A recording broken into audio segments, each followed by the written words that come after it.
কিতা নীতি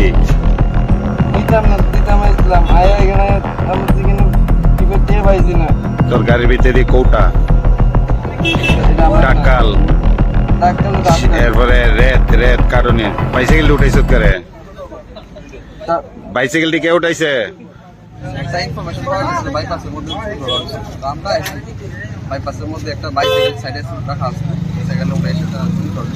কজন চোর আছিল এখানে? কোন নেশার দ্রব্য পাওয়া গেছে তারা লোকে?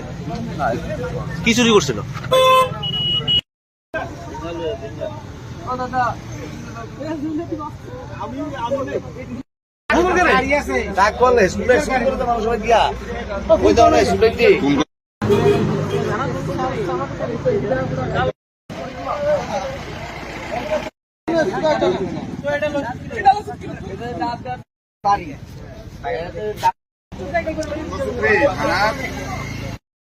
কিতা নীতি নিতাম না দিতাম